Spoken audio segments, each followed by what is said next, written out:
Hey my learners, welcome back to my channel. This is Asta Sharma and you're watching Be English Honors playlist of semester 4 DSC 11 Indian Writing in English and we are on the poem Orphan Girl अनाथ लड़की।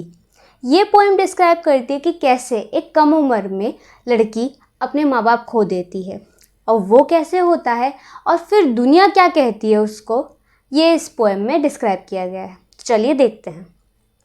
सबसे पहले वो young और fair है, पर देखो तो वो इस बैड वर्ल्ड में कितनी सैड है। उस पर एक सैडनेस का मार्क लगा हुआ है क्योंकि उस बेचारी के कोई दोस्त ही नहीं है, बस वो ऐसे ही भटकती रहती है। पुअर फ्रेंडलेस वंडरर, कि वो बस ऐसे ही भटकती रहती है, उसके कोई दोस्त नहीं है, उसके साथ कोई है नहीं और इस बैड वर्ल्ड में वो बहुत दुखी है। उसके बाल तो काले हैं, बिल्कुल जैसे कि उस बर्ड जो रेवन बर्ड होती है उसके विंग्स की तरह। उसके चीक्स पिंक हैं, मतलब गुलाबी गाल हैं उसके, ट्यूलिप के जो पेटल्स होते हैं उनकी तरह एकदम गुलाबी उसके गाल हैं। उसकी वॉइस इतनी सॉफ्ट है जैसे कि नाइट में जो स्मूथ हवाएं चलती है ना, तो हवाओं में एक गूंज होती है, वो वैसी उसकी सॉफ्ट सी आवाज़ है। उसके भौं जो हैं वो मून बीन की तरह बहुत ज़्यादा फेयर हैं। ठीक, अब वो कहते हैं कि उसके फादर हैं। यहाँ पे शेर करके फादर को डिस्क्राइब किया है। ये एनिमल्स के फादर को कहा जाता है। वैसे तो जो टर्म है एनिमल्स के फादर के लिए यूज़ करी जाती है, पर यहाँ पर एज ए फादर डिस्क्राइब करी गई है कि वो जंग पे गए।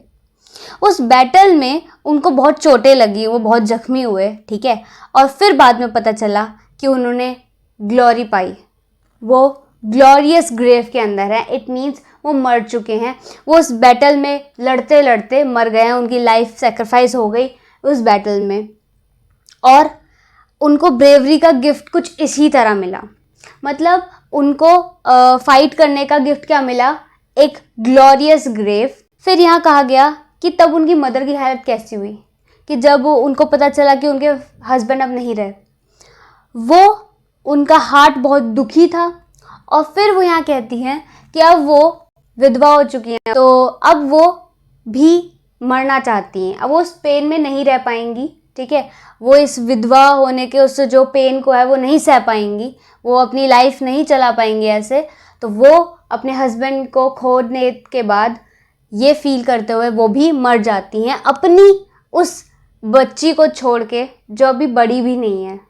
छोटी सी बच्ची को छोड़ के, उसको पेरेंटलेस करके वो भी मर जाती हैं। तो यहाँ पर उसके पापा और मम्मी ऐसे मर जाते हैं कि जब उसके पापा बैटल में जाते हैं तो वहाँ पे वो मर जाते हैं एंड उसी सदमे में उसकी माँ भी गुजर जाती है। अब उसके पास कोई दोस्त नहीं, नो फ्रेंड। इस पूरी बैड वर्ल्ड में उसको कोई सहारा देने वाला नहीं, कोई शेल्टर देने वाला नहीं, कोई होम देने वाला नहीं, कोई प्यार देने वाला नहीं।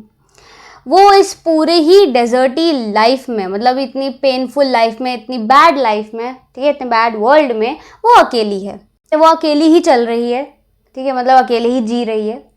और इस पूरी लाइफ में, इस सैडनेस में, इस पेन में उसके साथ कोई उसका दोस्त भी नहीं है, कोई दोस्त नहीं है उसका, कोई नहीं है अपना उसका। वो ये देखती है, ये सुनती है लोगों से कि तुम अच्छे काम करोगे, अच्छे रहोगे तो तुम्हारी कोई मानी ही नहीं जाएगी बात। अगर तुम अच्छी राह पे चलोगे, तुम गलत काम करोगे तो तब तुम्हें लोग समझेंगे या फिर तब लोग तुम्हारे काम करेंगे। मतलब तुम्हें अगर लोगों को कंट्रोल करना है तो तुम्हें गलत करना पड़ेगा। तुम अच्छे रहोगे तो तुम्हें लोग कंट्रोल करेंगे, तुम लोगों को नहीं कंट्रोल कर पाओगी, ऐसे कहता है वो। शेम जानती हो? शेम, कि शेम क्या होती है? ये शेम जो है ना, वो एक दुख और गिल्ट के भी ना वजन से भी ज़्यादा होती है। इसको ऐसे ये लोग बताते हैं कि शेम कितनी ज़्यादा बुरी होती है, ये एक बर्डन दे देती है इंसान को। ठीक, फिर पोएट कहते हैं कि इसी क्रूअल वर्ड में उसको ये इंजरी मिलती है, ये वर्ड मिलती है, मतलब कि ये पेन मिलता है शेम का। ठीक, कि वो बिन माँ बाप की है, ऑर्फन है, ये उसके लिए शेमफुल बात है। अब उसके जो टीयर्स है ना, कि और कोई टीयर्स इतने ब्राइट नहीं होंगे जो उसकी आंखों से बह रहे हैं।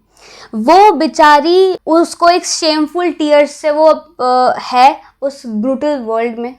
और यहाँ पर अब एक पर्सन के कहा जा रहा है कि कोई तो ऐसा ब्लेस्ड पर्सन होगा, कोई तो इतना अच्छा इंसान होगा जो उसको अपनाएगा, उसको अपना नाम देगा, ठीक है, उसका पालन पोषण करेगा, उसको नाम देगा, तो उसको ब्लेस करा जाएगा, ठीक है, वो उसको शेल्टर देगा, उस ऑर्फन को उसके दुख और उसकी शेम को भी वो हर लेगा। तो लाइक क्या डिस्क्राइब किया गया लास्ट में कि कोई ऐसा पर्सन ज़रूर होगा जो उस ऑर्फन की मदद करेगा और उसको अपनाएगा, अपना नाम देगा और उसको ब्लेस किया जाएगा।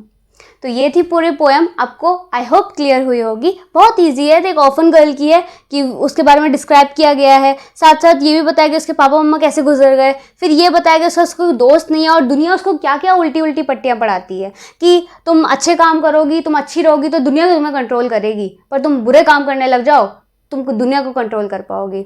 तो और वो कहते हैं कि शेम कितनी हार्मफुल होती है, शेम कितनी बर्डनफुल होती है कि वो इतना ज़्यादा वेट होता है उसका कि वो किसी दुख और गिल्ट से भी ज़्यादा भारी होती है। और लास्ट में एक ब्लेसफुल, एक बहुत ऑनरेबल पर्सन की बात करी गई जो उस ऑर्फन को अपनाएंगे। सो आई होप आपको ये वीडियो पूरी क्लियर हुई होगी।